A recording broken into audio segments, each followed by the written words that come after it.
Assalamualaikum warahmatullahi wabarakatuh. Kita masih melanjutkan membahas tentang zikir-zikir di dalam sujud. Al-Imam An-Nawawi menyebutkan, diriwayatkan kepada kami, ruwina, di dalam dua kitab sahih Bukhari dan Muslim, dari Sayyidah Aisyah mengatakan, kana Nabiyyu sallallahu alaihi wasallam yukthiru an yaqula fi ruku'ih wa sujudih. Sering Nabi sallallahu alaihi wasallam membaca zikir di dalam rukunya dan sujudnya, yaitu subhanaka Allahumma rabbana wa bihamdika Allahumma gfirli. Jadi doa ini juga diriwayatkan dari Nabi kita Muhammad sallallahu alaihi wasallam membaca zikir tersebut ketika dalam posisi sujud. Bisa kita gunakan zikir tersebut. Yang kedua, waruwina fi sahih Muslim an Aisyah radhiyallahu taala anha ma qaddamnahu fi ruku'i anna Rasulullah sallallahu alaihi wa alihi wa barak wa sallama kana yaqulu fi ruku'ih wa sujudih subuhun quddus rabbul malaikati war ruh. Diriwayatkan di dalam Sahih Muslim dari Sayyidah Aisyah menyatakan, Nabi sallallahu alaihi wasallam seringkali membaca zikir di dalam rukunya dan sujudnya, subuhun quddus rabbul malaikati war ruh. Ini juga bisa kita gunakan di dalam zikir baik ruku maupun sujud. Waruwina fi sahih Muslim aidan an Ali radhiyallahu anhu anna Rasulullah sallallahu alaihi wasallam kana idza sajada qala Allahumma laka sajadtu wa bika amantu wa laka aslamtu sajada wajhi lilladzi khalaqahu wa sawwarahu wa syaqqa sam'ahu wa basarahu tabarakallahu ahsanul khaliqin. Diriwayatkan dari Sayyidina Ali bin Abi Thalib. Kalau yang riwayat tadi dari istri beliau, Sayyidah Aisyah. Tapi riwayat yang berikut ini diriwayatkan oleh Al-Imam Ali bin Abi Thalib. Kata Imam Ali bahwa Rasul sallallahu alaihi wasallam biasanya apabila beliau sujud, beliau membaca zikir Allahumma laka sajadtu wa bika amantu wa laka aslamtu sajada wajhi lilladzi khalaqahu wa sawwarahu wa syaqqa sam'ahu wa basarahu tabarakallahu ahsanul khaliqin. Nah, riwayat ini juga sama dengan sujud syukur. Sujud syukur itu juga bacaannya adalah bacaan tersebut. Kalau di buku wirid kami di pesantren Sasa itu menggunakan buku wiridnya Al Habib Hasan Baharun yang ada di Bangil, pendiri pesantren Darul Lugha wa Da'wah. Nah, beliau masukkan zikir tersebut dibaca juga di saat sujud syukur. Bisa juga dibaca di dalam sujud solat. Jadi zikir-zikir itu yang diriwayatkan itu tidak ada larangan kita baca di dalam ruku maupun sujud. Larangannya itu membaca Al-Quran di dalam posisi ruku dan sujud. Karena ada riwayat dari Sayyidina Ali bin Abi Thalib menyatakan, nahani Rasulullah sallallahu alaihi wasallam an aqra al-Quran raki'an aw sajidah. Nabi melarang saya membaca Al-Quran di dalam solat, maksudnya dalam posisi ruku dan sujud. Tapi kalau azkar, zikir, maka tidak ada masalah. Apalagi zikir yang ma'thur. Ma'thur artinya yang diriwayatkan dari Nabi kita Muhammad sallallahu alaihi wa alihi wa barak wasallam.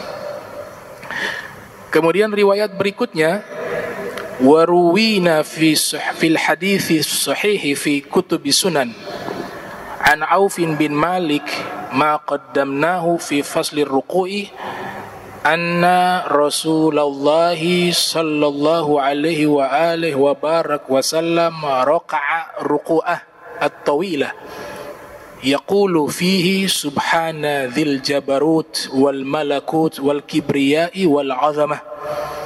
Itu zikir yang bisa juga digunakan di dalam sujud. Thumma qala fi sujudih mithlu dzalik. Beliau mengatakan ini dibaca dalam posisi ruku maupun dalam posisi sujud. Waruwina fi kutubi sunani anna an-nabiyya sallallahu alaihi wa alihi wa barak wa sallam qala wa idza sajada ay ahadukum falyaqul subhana rabbiyal a'la thalathan wa dzalika adnah. Riwayat yang berikutnya kami riwayatkan di dalam kitab-kitab sunan. Nanti saya jelaskan apa itu kitab-kitab sunan, ya. Karena penting sekali untuk kita kaum muslimin bisa mengenal at-turath, peninggalan ulama-ulama kaum muslimin yang sampai saat ini masih diwariskan kepada kita. Kita harus tahu itu. Harus kenal itu, apa itu sunan, apa itu kitab jami', apa itu kitab musnaf, apa itu kitab mu'jam, apa itu kitab al-mustadrak. Itu istilah-istilah kitab di dalam hadis Nabi Muhammad sallallahu alaihi wasallam. Riwayat ini disebutkan di dalam kitab sunan, apabila salah seorang di antara kalian sujud, falyaqul, hendaklah ia membaca Subhana rabbiyal a'la thalatha. Dia membaca Subhana rabbiyal a'la 3 kali. Imam Nawawi menambahkan keterangan wa dzalika adnah. Itulah bacaan zikir di dalam sujud yang paling sedikit. Maknanya apa? Kita usahakan jangan sampai kurang dari bacaan tersebut. Paling adnah, paling sedikit, paling minimal zikir dalam sujud yaitu Subhana rabbiyal a'la. Ada ulama yang menghimpun menjadi satu zikir yang utuh. Jadi semua riwayat itu dikumpulkan jadi satu, kemudian dibaca di dalam sujud. Ada yang mengamalkan demikian. Cuma itu kan cukup panjang. Ya, cukup panjang zikirnya. Ada juga ulama yang mengambil sepotong dari satu hadis digabung dengan hadis yang lain. Seperti zikir Subhana rabbiyal a'la ditambah lagi wa bihamdihi. Itu juga sudah cukup bagus untuk kita baca. Nah, poin pentingnya adalah jangan sampai di dalam rukuk dan sujud kita tidak membaca zikir-zikir tersebut. Walaupun tidak baca hukumnya sah, karena sunnah. Kita ruku diam saja, gak pakai baca apapun. Sujud diam saja, tidak membaca apapun, tetap dikatakan sah. Tapi fadilahnya tentang kesunahan Nabi tersebut dia tidak dapatkan. Baik, di sini dikatakan kutubus sunan. Apa itu arti daripada kitab-kitab sunan? Kitab-kitab sunan itu dia diambil dari kata sunnatun. Sunan bentuk jamak, mufradnya adalah sunnatun. Muradif persamaan kata dengan hadis. Kita sering mendengar para fuqaha dengan para muhaddithun lebih sering mengucapkan sunnah Nabi dibanding hadis Nabi. Itu kebiasaan para fuqaha. Ulama-ulama ahli hukum, mereka lebih senang menggunakan istilah sunnah dibanding istilah hadis. Ulama hadis lebih senang menggunakan istilah apa? Hadis dibanding sunnah. Hadis dan sunnah sama maknanya. Ma'udifa ilan Nabi sallallahu alaihi wasallam. min qaulin wa fi'lin wa taqririn wa sifatin. Hadis atau sunnah, semua ucapan Nabi, perbuatan Nabi, ketetapan Nabi, sifatnya Nabi Muhammad sallallahu alaihi wasallam disandarkan kepada Nabi, itulah disebut dengan hadis atau disebut dengan sunnah. Nah, sunnah secara bahasa artinya tariqun, jalan. Sunnah artinya jalan secara bahasa, secara etimologi. Secara terminologi, sunnah itu adalah kebiasaan Nabi Muhammad, baik dari sisi perbuatan beliau, ucapan beliau, dan ketetapan beliau yang bisa kita ikuti. Ada sunnah Nabi yang memang tidak bisa kita ikuti. Misalnya apa? Sunnah khilqiyah atau sunnah khalqiyah. Semua yang mengsifati Nabi itu disebut sunnah juga secara bahasa. Bahkan secara terminologi disebut dengan sunnah. Jenggot, sunnah. Bisa ikut tidak? Ada yang bisa ngikut, ada yang nggak bisa. Ada yang tidak tumbuh jenggot. Ya kalau tidak tumbuh, nggak ada masalah. Walaupun itu sunnah. Jadi tidak semua sunnah itu kita bisa ikutin. Kemudian juga sunnah hidung Nabi mancung, bisa ngikut tidak? Gak bisa. Karena produk hidung Nabi itu hanya satu. Orang yang hidungnya mancung bukan berarti sama hidungnya dengan Nabi Muhammad. Karena Nabi Muhammad Allah setting ciptaannya itu tidak boleh ada makhluk yang sama dengan beliau. Itu yang dikatakan ahsanun nas. Rasulullah adalah manusia yang paling baik, khalqa wa khuluqa, fisiknya dan akhlaknya. Jadi itu terminologi sunnah. Dan hadis muradif, persamaan, maknanya hampir sama. Ada juga sebagian ulama hadis membedakan istilah itu, tapi sebagiannya mengatakan ya sunnah adalah sunnah, hadis adalah hadis.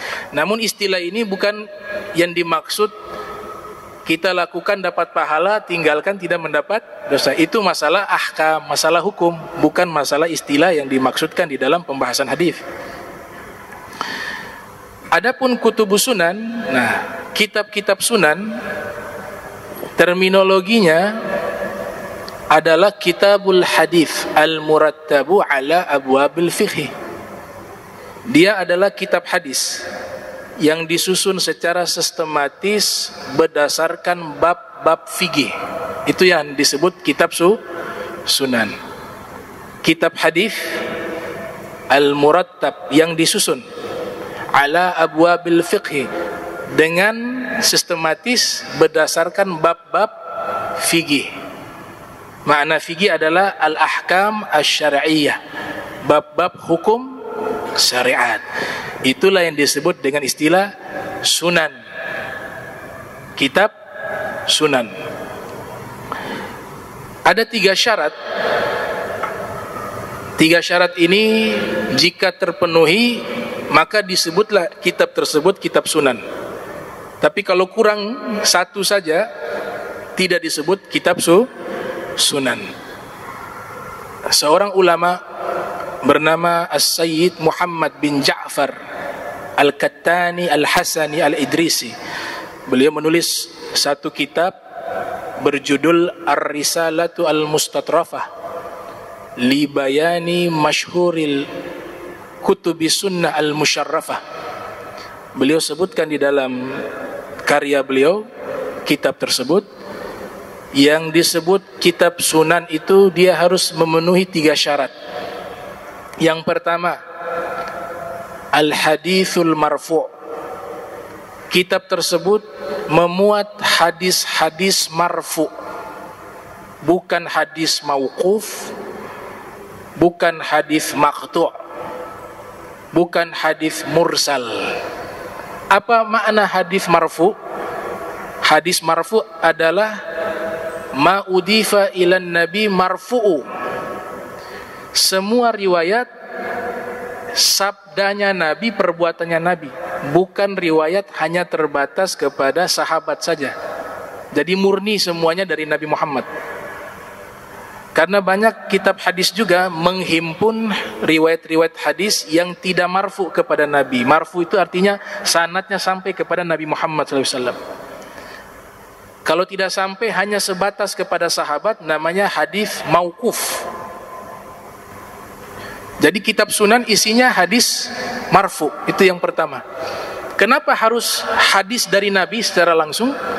Ya karena berhak atau orang yang berhak menetapkan hukum hanya Nabi Muhammad sallallahu alaihi wasallam. Kita ulama misalnya, para ulama, para sahabat, para tabi'in, para tabi'ut tabi'in, para ulama salaf, para ulama khalaf, sealim apapun mereka, tidak boleh membuat hukum, tidak boleh membuat produk hukum sendiri. Yang mereka lakukan itu ijtihad pakai kaedah hukum Nabi Muhammad. Tapi membuat hukum baru itu tidak boleh. Masalah yang tidak ada di zaman Nabi seperti ganja misalnya, di dalam kitab Fathul Mu'in kan dikatakan banja wa hashish. Ganja dan heroin, hashish, hukumnya haram. Di zaman Nabi tidak ada.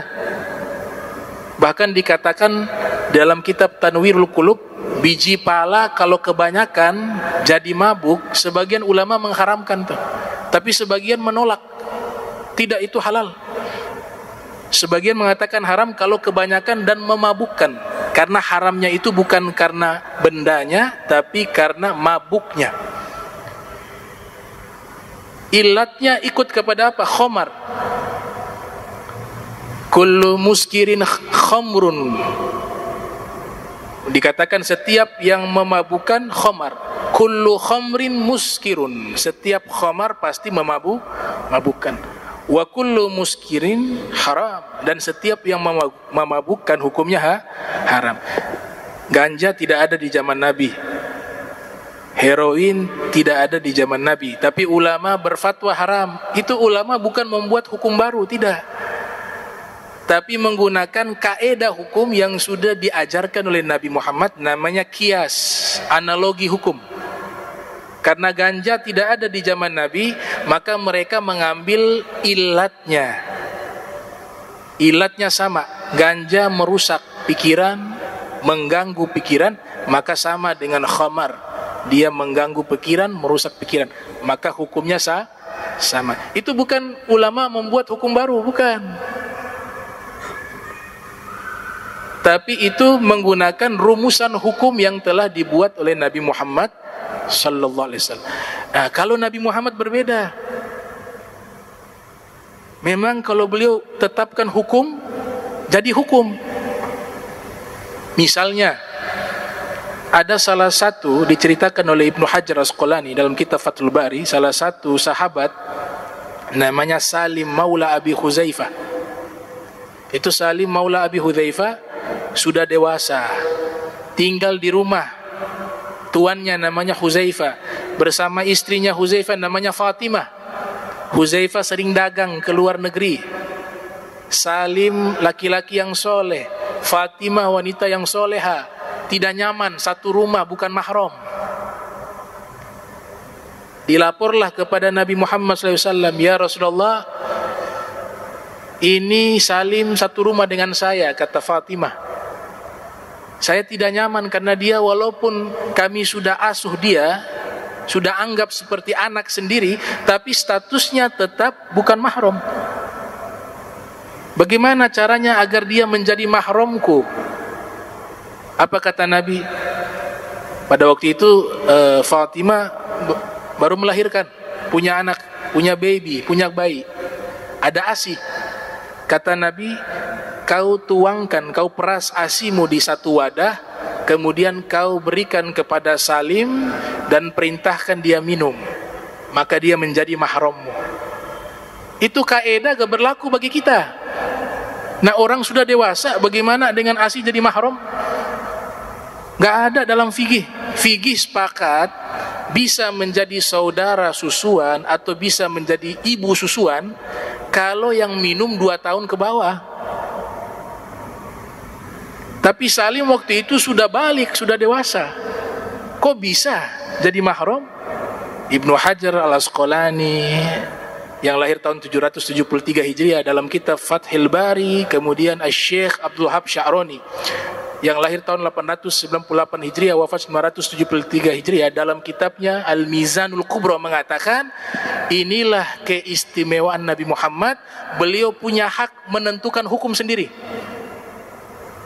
Ketika hukum itu secara pribadi Nabi tetapkan, Allah akan restui. Tapi kalau kita gak bisa. Itulah yang disebut musyarri', satu-satunya manusia yang berhak memberikan hukum secara pribadi. Awalnya pribadi, tapi setelah itu Allah validkan itu hukum.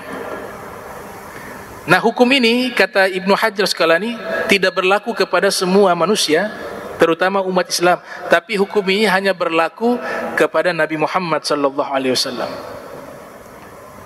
Kalau tidak jadi mahram semua ini. Kalau sama istri sama istri minum ASI jadi mahram. Tapi kaedahnya bukan begitu. 2 tahun ke bawah. Wa fisaluhu fi amain. Menyusui selama 2 tahun.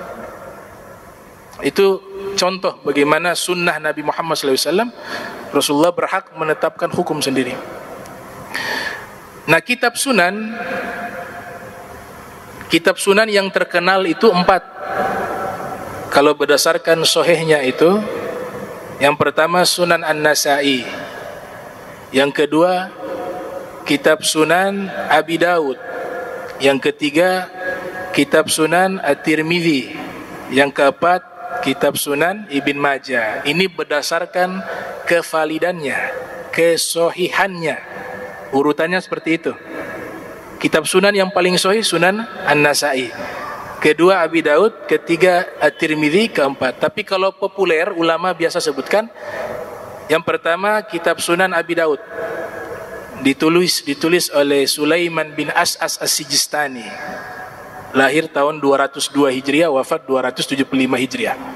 Kemudian yang kedua Sunan An-Nasa'i, ditulis oleh Imam An-Nasa'i, lahir 215 Hijriah, wafat 303 Hijriah. Yang ketiga Sunan At-Tirmidzi, ditulis oleh Imam At-Tirmidzi, lahir 209 Hijriah, wafat 279 Hijriah. Yang keempat Sunan Ibni Majah, ditulis oleh Ibnu Majah, lahir 209 Hijriah, wafat 273 Hijriah. Inilah 4 kitab sunan yang populer, masuk di dalam Al-Kutubus Sittah, kitab induk hadis yang 6 masuk dia. Sahih Bukhari, Sahih Muslim, Sunan Abi Daud, Sunan An-Nasa'i, Sunan At-Tirmidzi, Sunan Ibn Majah. Tapi kitab sunan yang lain ditulis oleh ulama ada banyak, bukan hanya 4 itu saja. Ada namanya Sunan Ad-Daril Qutni, ditulis oleh Imam Daril Qutni, 6 jilid kitab tersebut. Ulama kelahiran tahun 306 Hijriah, wafat 385 Hijriah. Ada juga kitab sunan yang isi hadisnya sangat banyak, 11 jilid. Nama kitabnya As-Sunanul Kubra, karya Imam Al-Baihaqi. Itu 11 jilid. Lahir tahun 384 Hijriah, wafat 458 Hijriah.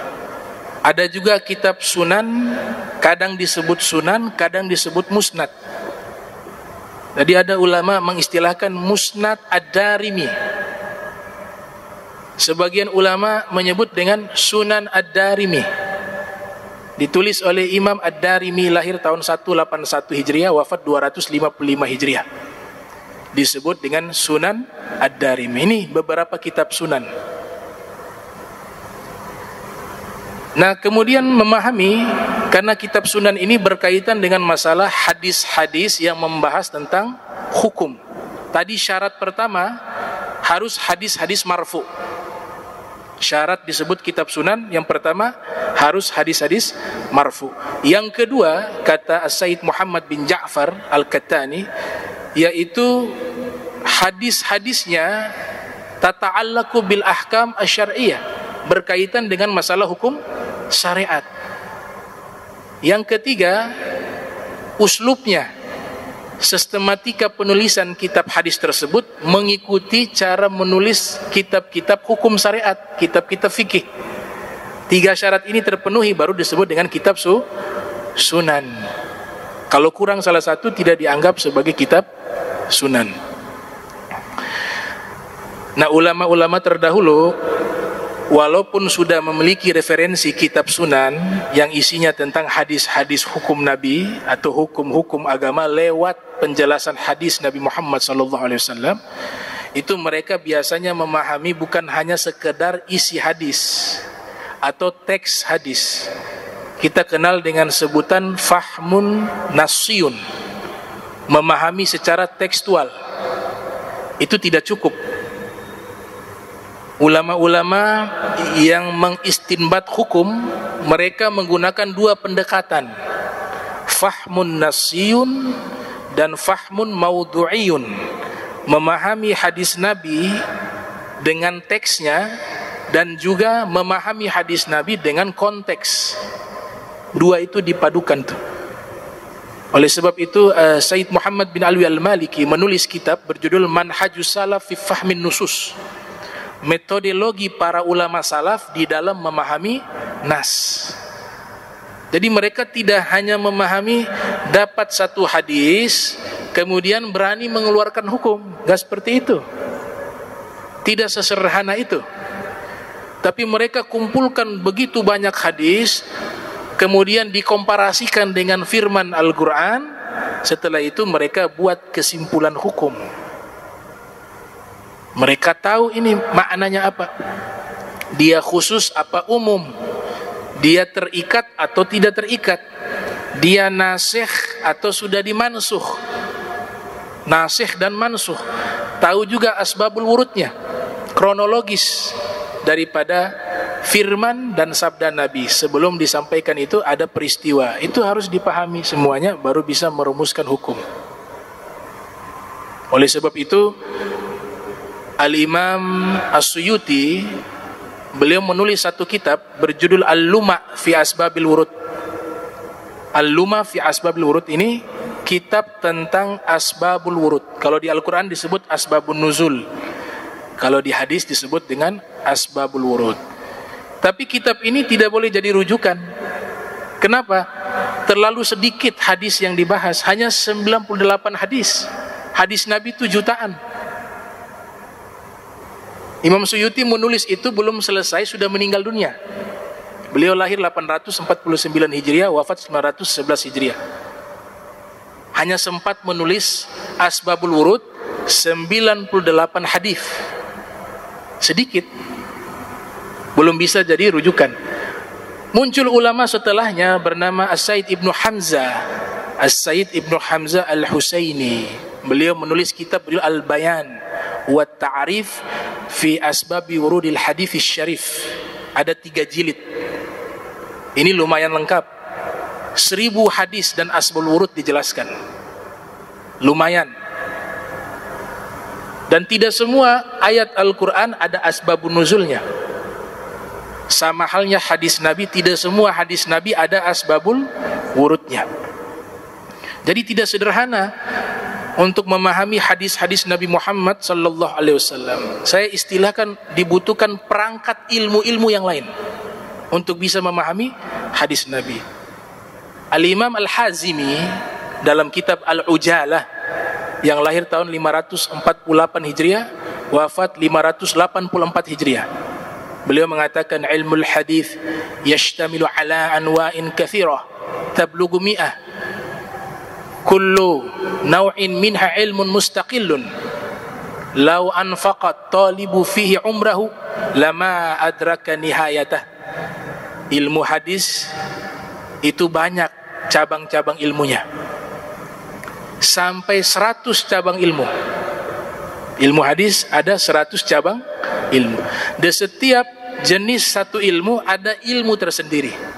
Seandainya penuntut ilmu mewakafkan, menginfakkan umurnya seluruhnya untuk mempelajari ilmu hadis, maka dia tidak akan mampu mempelajari seluruh ilmu hadis, karena umur tidak cukup.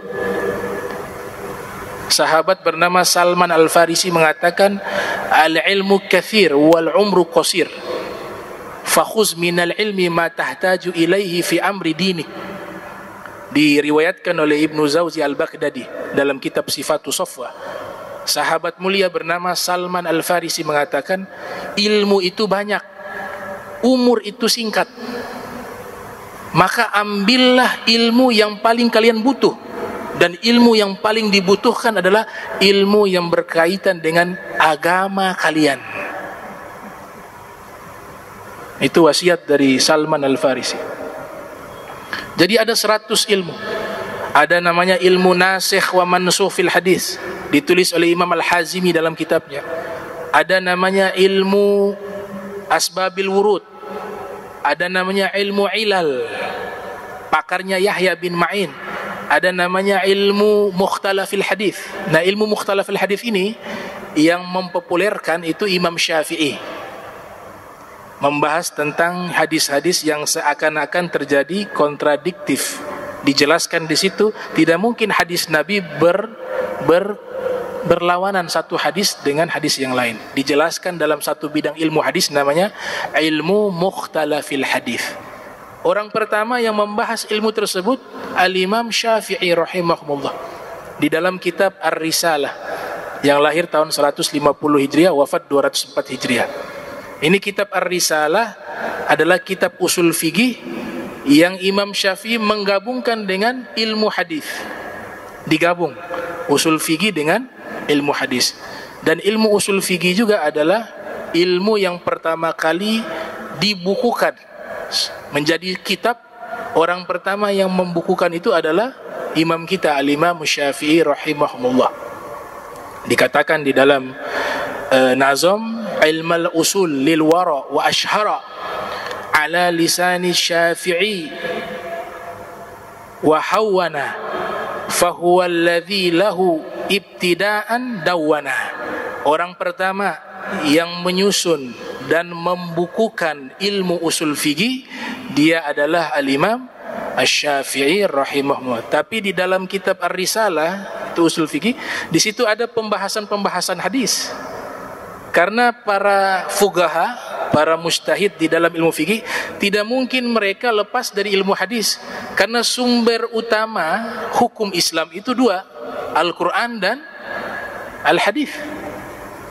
Nanti dilengkapi ada ijma', ada qiyas. Itu kesepakatan 4 mazhab. Setelah itu ulama menguraikan, dibuatlah menjadi satu fan ilmu. Nama ilmunya ilmu mukhtalafil hadis, ditulis oleh Imam Ibnu Qutaibah. Nama kitabnya Ta'wil Mukhtalafil Hadis. Kemudian ada ulama lainnya, Imam Al-Ghazali, lahir 450 Hijriah, wafat 505 Hijriah.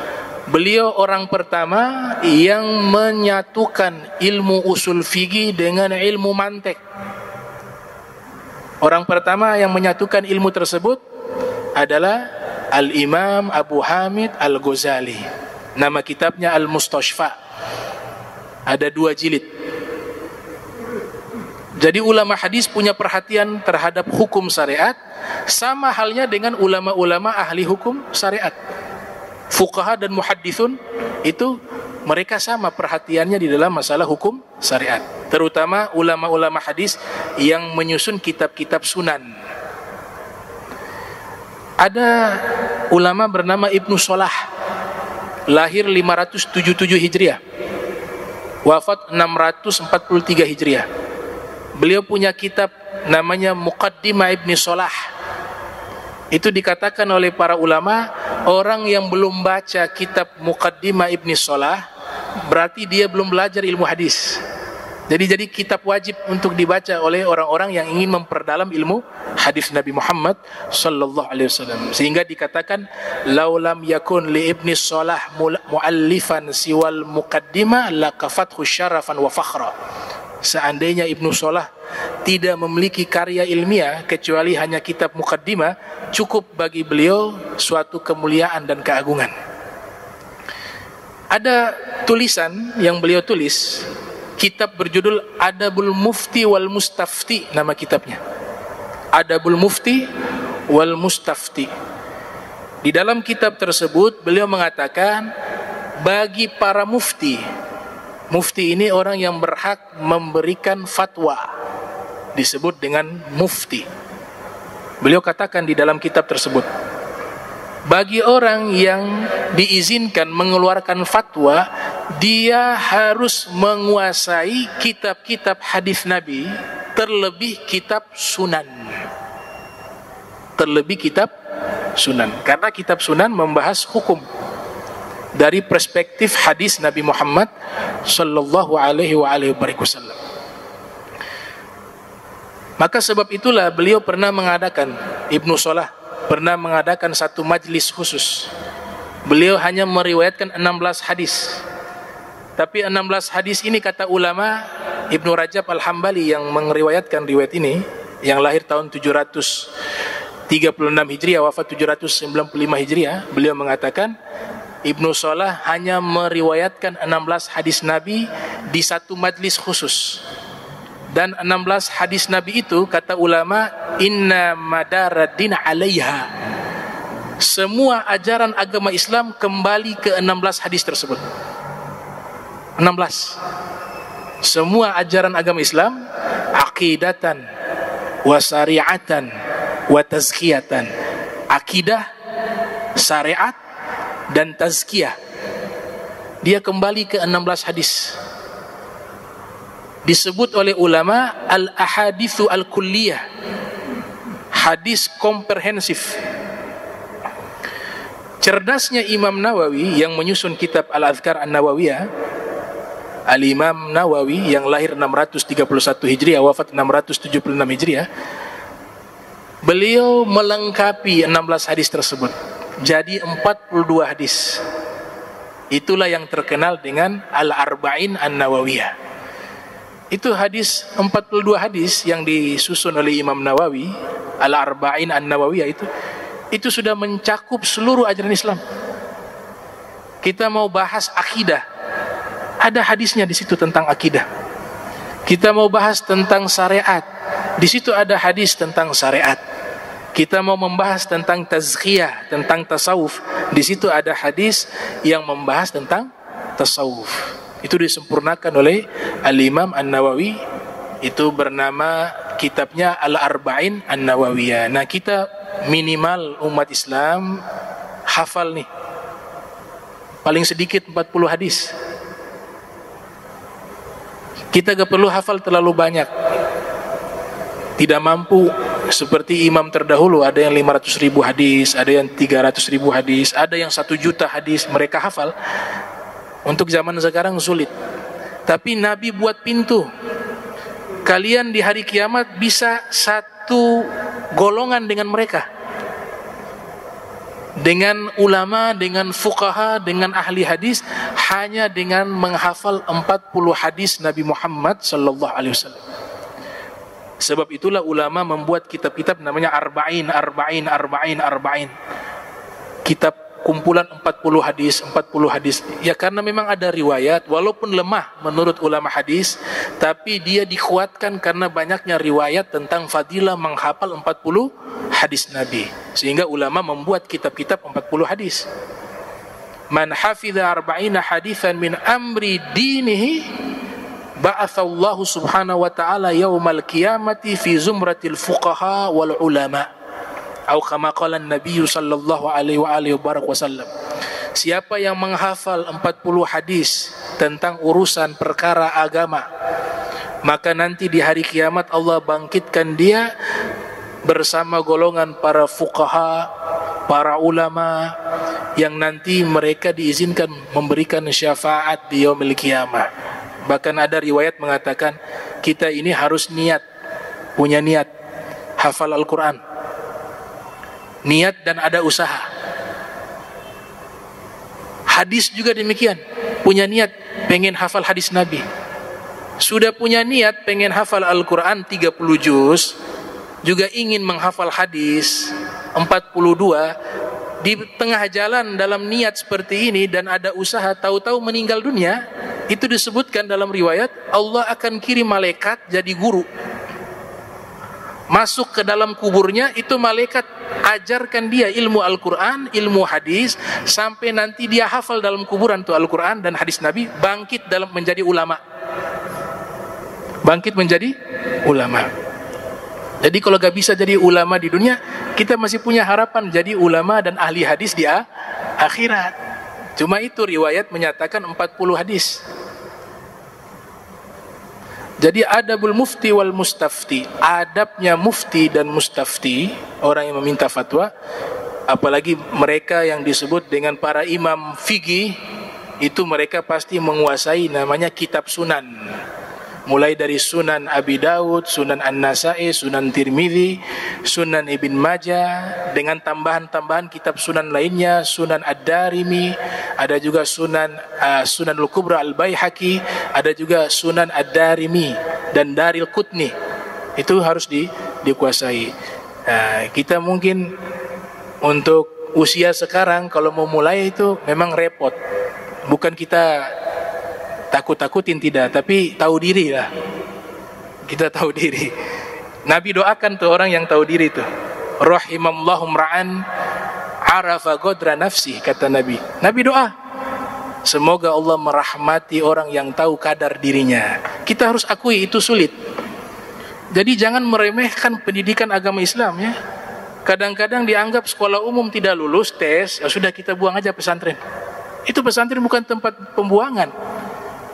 Kalau yang SMP dia tidak mampu, apalagi pesantren, mata pelajarannya lebih banyak. Iya. Kalau bahasa Indonesia, bahasa Inggris, bahasa asing, dari sisi bahasa saja, itu kata ganti itu beda jauh. Bahasa Arab tuh ada huwa, huma, hum, hiya, huma, hunna, anta, antuma, anti, antuma, antuna, ana, nahnu. Kalau bahasa Inggris, he, she, it, they, we, selesai. Bahasa Indonesia, dia, kamu, kami, saya, kalian, selesai. Itu baru kata ganti sudah kalah jauh tuh. Jadi kalau di SMP saja dia error, bagaimana pelajaran ini ilmu agama? Lebih error lagi. Ada kimia, matematika, fisika, biologi. Kalau ilmu agama, ada hadis, ulumul hadis, ilmu jahri wa ta'dil, ada ilmu tabaqat, ada ilmu asbabul wurud, ada ilmu nasih wa mansuh. Itu hanya hadis tuh. Ada 100 cabang ilmu. Al-Quran ada berapa kata Suyuti? Ilmu Al-Quran ada 300 cabang ilmu. Jadi 2 ilmu saja tuh. Ilmu Al-Quran dengan ilmu hadis kalau digabung jadi 400 mata pelajaran. Error. Tidak error antara 2, gurunya yang error sama muridnya. Kalau tidak guru, murid yang error. Jadi sulit. Karena ilmu ini disusun oleh siapa? Oleh Nabi Muhammad sallallahu alaihi wasallam. Termasuk ilmu-ilmu umum juga dari Nabi Muhammad. Jabir bin Hayyan mengatakan ketika menyusun ilmu kimia, ia mengatakan, ini ilmu kimia saya susun, saya mengambil setitik dari lautan ilmu Nabi Muhammad. Yaitu. Oleh sebab itu, kalau punya cita-cita tidak kesampaian diri kita, masih ada harapan anak turunan kita, cucu kita. Itu.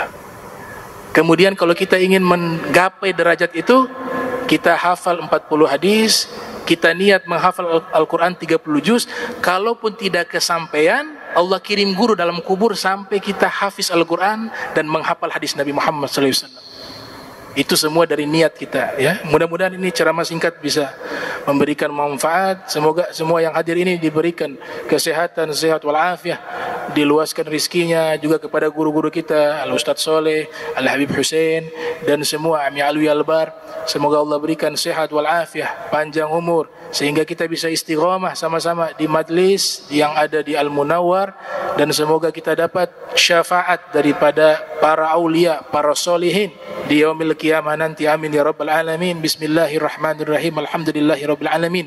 Allahumma salli wa sallim ala sayyidina Muhammad. Allahumma jam'ana hadha jam'a marhuma wa tafarraqna ba'di tafarraqa ma'suma wa la tajal minna wa la minna syakila mahruma. Subhanaka bihamdika aslan tastaghfiruka wa atubu ilaih. Wa sallallahu ala sayyidina Muhammadin wa ala alihi wa sahbihi wa barik wasallam. Wa lakum minkum wassalamu alaikum warahmatullahi wabarakatuh.